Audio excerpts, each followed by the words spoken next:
Damian, congratulations on the merger, Thanks, mate. which has been out nationally now for a week. Yeah, open on the 6th of September. Yeah. And can I ask you, from your point of view, how is it going? It was open across 80 screens, I think. Yeah, I think we're in about 85 at the moment. There's a few second run places that's taken us over the 100. Look, it's a real mixed bag once you get started. It's there's all this focus getting to the point of release, and then all of a sudden you're just inundated with response, and the responses have been overwhelming. Audience response, particularly, and I think that's the most important thing. The film seems to be landing and hitting the right notes, and now we just have to battle to stay in the cinemas, because people are only we're not a big visible presence. There's no massive 3D shark head like the Meg in the foyers. So the only people who are going are the ones who have kind of cut through the swath and got there. So the news is good today. We've built on the last few days. Yeah. So we're slowly climbing up the ladder. We're not in the finals yet, okay. but we're almost in the top 10. And just as a quick side point, the issue you mentioned about other big films opening. Yeah. This is something that afflicts every Absolutely. small film everywhere. Yep. The director of Bend It Like Beckham, her latest film came out at Victoria and Abdul, and even she, given her status, even she remarked on how there's nothing you can do about it, but you have to bump elbows with multi-billion-dollar studio films. Yeah, absolutely. Yeah, and compete with people who've got, they only want to spend their hard earned on something that they think is they've spent $200 million to make it, so therefore it's going to be 200 times better than a $1 million film. So now, tell me just quickly about the marketing. Was there much marketing in this film? I've seen the posters everywhere, but was there a lot of TV? There's been stuff on SBS and Fox, but that's the distributor's job. And look, they're doing what they can, but it's you would like there to be a lot more. But it's a very likeable film. I would like to know, given how deep the roots are with this film, and we'll get onto that in just a moment. How did you feel when you finally saw the completed cut? Look, there's nothing that will ever replace the feeling of seeing it on opening night at MIFF. Because you were packed. We were packed, and I'd been involved in the edit up to Picture Lock and then stayed away from it. Okay. So I hadn't seen it for a while. I hadn't seen it with all the bells and whistles. I'd been working closely with David Bridie on the soundtracks. He lives 4 streets from here. We're good mates. So, but I hadn't seen it all thrown in together, and I'd never been to any of the test screenings because I tour fairly relentlessly, and most of the test screenings were in Sydney. I'm based in Melbourne.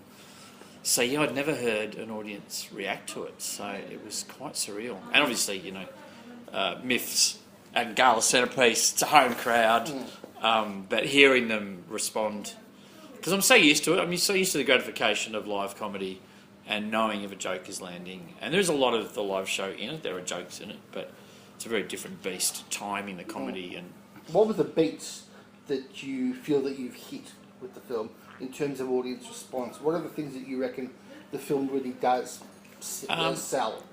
It's got a big heart, and I'm not just saying that. Every review says that. Even the reviews that are so admit, okay, it's got a good heart. And it's kind of interesting. I didn't realise how much that's what people want. Heartfelt is actually the word that I'm using in my review. Yeah. Yeah.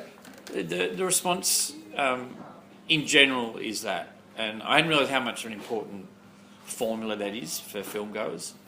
They want a positive message. They want to feel they're not alone in the way they think. But it's also, and I'm very cautious about this. Because this film was based on a one-man show, which was specifically commissioned to address racism in regional communities. Right. That's where it came from. So I've always been very cautious, though, of creating a story that doesn't tell people how to think. It just creates a story that makes people think. But we've had a lot of people, and particularly John Howard has had people come to him because he plays the character that probably has the biggest arc in the film. He's had people coming up and saying, it's actually made me think about how I view the whole refugee story. So that's all you can hope for. So people think it's funny. Obviously, that's a relief. Yeah, and it makes them feel good. And I've had the other night. So I kick the footy with a bunch of kind of artistic miscreants in St Kilda every Wednesday and Sunday. The group includes Paul Kelly and Tim Rogers and Colin Lane and Brandon Curvis and other, as well as all comers. You know, there's filmmakers, there's firefighters, there's there's a balloon, hot air balloon pilot. But they're a wonderful collective. This group's been going for nearly 25 years, and we all support each other's endeavours. And so a big group went to the Classic in Ulster the other night. In fact, it sold out, and I couldn't even get a ticket, so I just met the boys for a drink afterwards. And one of the boys, who you would not consider to be the most kind of emotive, and he's probably he fits in the footy club side of things. He came out afterwards, and his feet were jigging. He just said, "I just feel really good, Damo." Good, Jimmy. You know. Now, can you just quickly tell me the genesis of this? Because I understand that it began with a one-man play that was written to a brief that you'd received. Can you just tell me just a bit about the brief way the film evolved? The brief was very vague, to be honest. Vic Health had given Regional Arts Victoria a bunch of money to use the arts to address racism in regional communities. No one told me anything other than Regional Arts Victoria said, "We've chosen you because of your track record performing in regional towns and in this kind of format. You connect with regional audiences," but also Roderick Poole, who was the guy working at RAV at the time, he kind of went, "You've already got the characters." And the characters of the Body Creek Roosters had appeared in a previous show I did called Sportsman's Night, which in my first Barry nomination back in 2001, I think it was. So he said, "Look, they're already there." So it didn't take me long after that. I just projected this footy club into the future. The first show was was based loosely on a real story of a couple of country footy clubs that had a fight in a kid's playground before the game. And I'd seen these tabloid news stories about it. They were almost defending the club that were the aggressors. And 3 or 4 guys got put in hospital. And I remember seeing the news coverage. And this is important because it actually created 2 of the characters who have carried all the way through to the film. The club president was talking, had his grandson next to him. And they asked him, "How you feeling?" He said, "Oh, mate, what are we going to do with our footy club? What's this little bloke going to do?" And the little kid was just daydreaming off into the distance. And you just give him a little whack on the back of the head, just make him whack. And so that's where Bull and Neil were born. And so they became the centre, and Troy Carrington, who I play in the film. Those 3 characters were the heart of that story, as Troy was attempting to address the culture of violence in sporting clubs. Then we projected forward to, okay, how far can Troy take this ambit now? Can he solve a world issue or, touch on it at least? So that's how it started. So I was always knowing that the play was going to go to regional communities all around the country. So it went everywhere from the Pilbara to tin mining towns in, deep, dark, deforested Tasmania. I knew it had to be a Trojan horse. The people had to respond to the characters in the town. I think that was the problem, that the footy club was the problem. Yeah. That introduced the refugees. So that was the genesis. Did it for about two years before I started thinking about the film. Had a lot of people say to me it should be a film while I was doing it, which doesn't always happen. It's a good response to a live performance. Yeah, but it had a cinematic quality because Neil, who is in the film, who's making the documentaries, that device was used right through the play. He was basically doing pieces to camera, if you like, but talking to the audience, and then it would cut to scenes. So it always had that structure. So, then Mark Gretel came on board. Previously, Gavin Baswell, a comedy friend of mine, kind of started helping me knock around a loose first draft, and we started getting funding, and we just kept going, just kept chasing. Can I ask you frankly, did it take too long to actually get made? For sure, yeah. Can you tell me a bit about your experience and why you think? Yeah. In some ways it was too long. In other ways it possibly worked to my favour because I'm a first-time screenwriter and I had no fucking idea when I first started. Like my first draft was just I had to write a narrative. I'm not being churlish, but I didn't really understand film structure and why I couldn't just replicate what I'd done on stage, just giving the roles to other people. So the funding process, the drip feed funding process that started with Create New South Wales, or Screen New South Wales as they were called. They've probably changed name 8 times since we started the process, Jim. That allowed me to get an education on the job. So in that sense, it was good. Bad in that you could lose nearly a year just by. This is a really good example. We got told by Screen Australia to come back when we had a couple of names attached. We did that, and then the Friday before the next round was due, that person pulled out, and it was too late for us to put a name to it. So we had to wait about 8 months before we could even dip back in. So. You mean there was a mandatory waiting period before you? Yeah. Well, there's rounds. There's rounds. Applied by this date. By this date. Mm-hmm. It's not. Well, you're going to have to wait. It was just purely because they're a government agency and they're under resourced like we all are. So there's reasons for that. And I think there was a lot of us kind of running ahead of the game and them going, no, this like a dog with a tennis ball a bit. They just get thrown the ball a bit further away, and we'd run and get it and bring it back and think, no, can't do you have one example of that scenario? Oh well, that's one. One would be we came to them with a draft and they said, no, go and write a treatment. But we'd already written a treatment, but they wanted the treatment written the way they wanted it written. Mm-hmm. We got amber lit, so green, it was almost green. Yeah, we got amber lit, and then they said, you know what, we're gonna get you to do another draft. And that took another 6 to 8 months before we. So look, to be honest, if I took any of those stages apart and said they shouldn't have done that, I couldn't say that. I think we actually benefited by the extra time, and I became a better writer as a result. And so the draft that we shot was significantly better if they'd given us a green light those 6 months earlier. Okay. Now, Troy Carrington is a character that you've been playing pretty much since Sports Night. So he's been around for a long time, and he, of course, is the central character of this film. Of course, it's a nice to see that logical progression. Yeah. About how a character you've created on stage ends up headlining a film or being the head character of a film. But how did he change? Because the cultured bogan that was so funny and so good at doing. How did the character have to adapt to being in the film? Well, there's two parts to that. Firstly, I had to reinvent him for film in the sense of giving him a full story.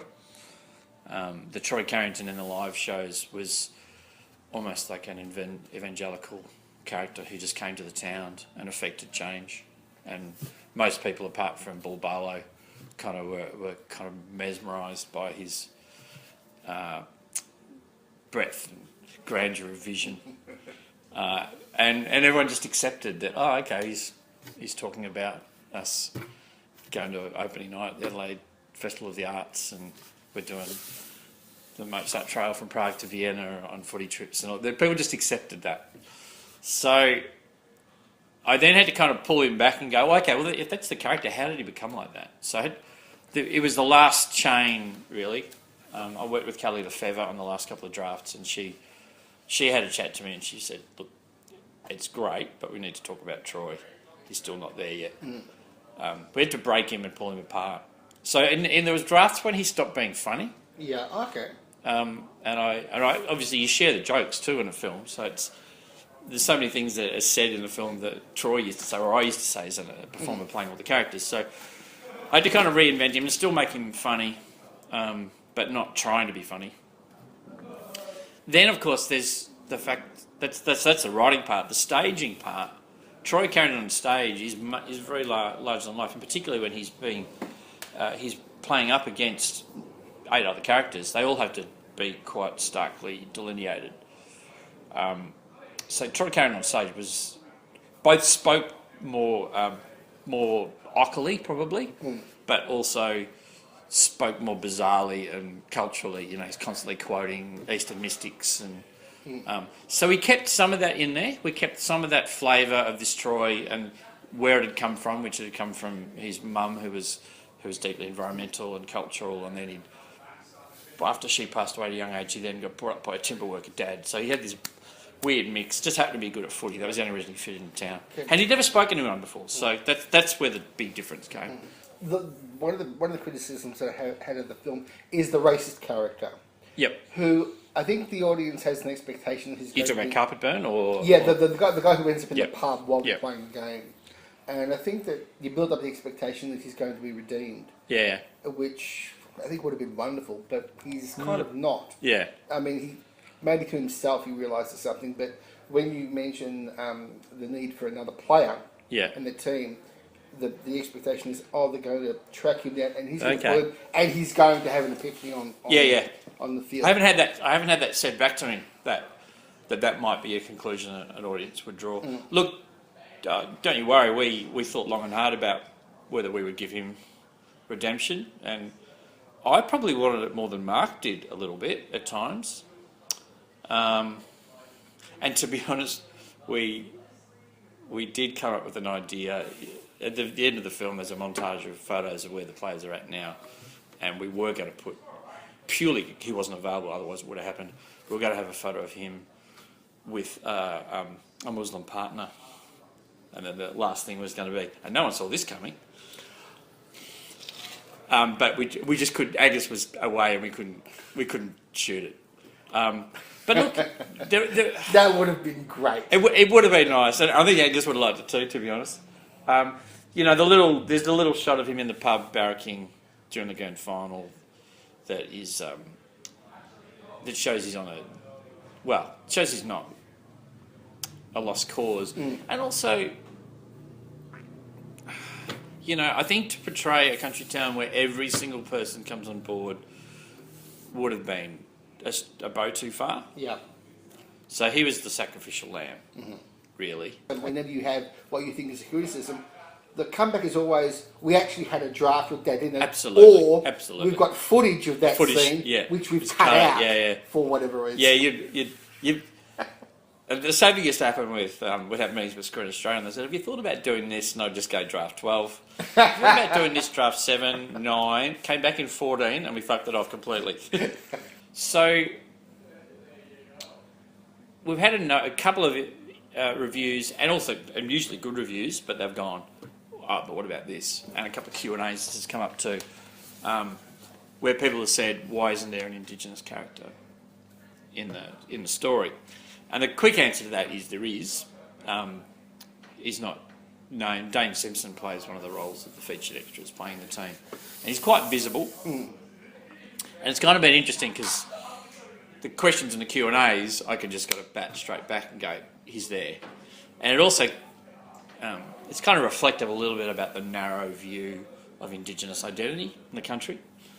But we didn't name him, and we didn't make an issue. Didn't make an issue of the fact that he was there. He auditioned for the film and might have got one of those other roles, but didn't. And it came down to this is something we thrashed. I've thrashed since I wrote the first version of it. I did originally have an Indigenous character in the one-man show, and I just couldn't pull it off. I couldn't pull it off from the point of view of there's just too many stories, too many things battling on. Just made a simpler and clearer story to just make it about the refugees coming to this community. And also in eastern states Australia, it's not unusual in a country town for there to be no Indigenous presence. There's a greater presence in football teams now in eastern states. WA and country South Australia, not so much. And some of the criticisms will come from those places who don't realise the paucity of Indigenous population in some of these communities. And then when the film came along, Gavin Baskell brought it up. Mark and I both kind of realised it was just trying to force too many things. Yeah. So I imagine that must have been a pressure while you were writing the film. Yeah. To balance between the need to get the message across that you wanted about tolerance and about racism, but also not lean into it so much that it stops being funny. Yeah. And I think given that the whole film was about diversity, we weren't ever sitting there thinking, this will never get funded, And we're not so stupid to realise that, the funding bodies were excited by that too. Here's a story about diversity set in regional Australia, addressing all those issues. So, even though we wrestled with the Indigenous story, we never thought it would be something that comes up in Q&As, and not that it's been constant, but people watch films looking for what's not there. You are an extraordinary comedian. You've been nominated, is it 3 times for your shows at MIF? At the Comedy Festival. Comedy Festival, yep. You're headlining both festivals. And you are touring. You tour relentlessly, don't you? Yeah, I'm in the middle of a tour at the moment. I was actually going to ask you. The film landed like a spaceship on a tour that I had booked for nearly 2 years. I just go, no, not now. No, Can you just tell me, just as to illustrate how busy you are and how busy you keep yourself, how many irons in the fire do you have as we speak? What do you got going on right now? Look, over the years I've created, I think it's 19 shows. 12 of those are solo. And at any one time, I usually have about 4 or 5 shows in rep that either I can just pull out or are being pulled out. So I'm currently touring my show Swingman, which is a show about me trying to learn how to swing dance in 3 or 4 months. Dance is a recurring motif in my work. So I'm touring that. I do another show called Lost Bauble One Diary, and I've got a few strays of that, and my show The Wine Blast, which I do with Paul Collegiate. That's got more coming, and that's touring nationally in 2019. So yeah, I've always got, and the merger itself is going to be, the one-man show is going to come back out in festivals next year and then touring nationally in 2020.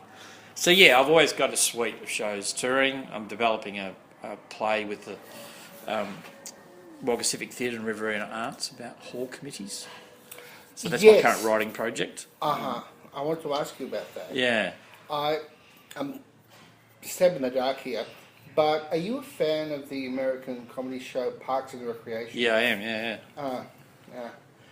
Because I thought, when I read that, I wondered if he's a fan of that show, because it seems to speak to the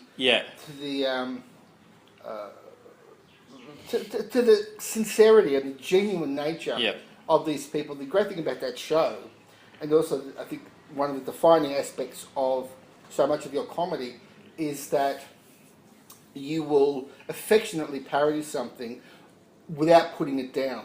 This is something the Americans do very, very well. They do it with The Office. They certainly do it with Parks and Recreation. 30 Rock is another example. The Best in Show is another example where they did parody of dog shit, but they never really, they didn't, dump on the people. They actually had great affection for them, so the parodies were very affectionate. It seems like this, what's it called? City Hall? At the moment it's got 2 titles, The Hall Committee or Brenda's Got the Hall Key. Right.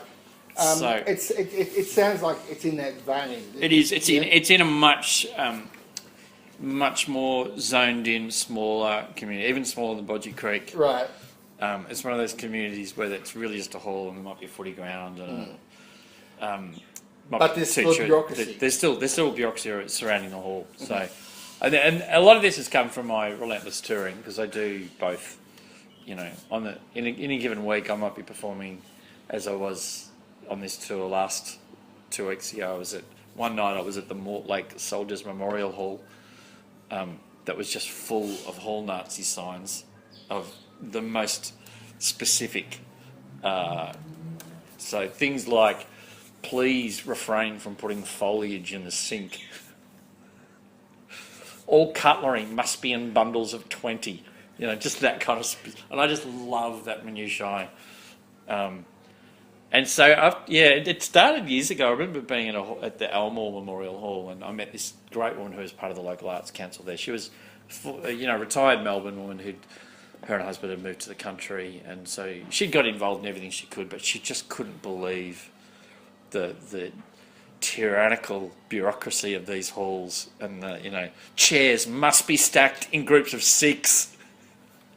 All keys must be returned to the fish and chip shop by 2:00 the next day, and all that sort of stuff. So we started laughing. She said, "You've got to write a play about it." And then years down the track, I got approached by Chrissa Campbell at Wagga Civic Theatre, and she said, "I want to work with you. We want to do developments with outside artists." And so then I went around and started meeting and interviewing hall committees, and it was one of the best working weeks of my life, Jim.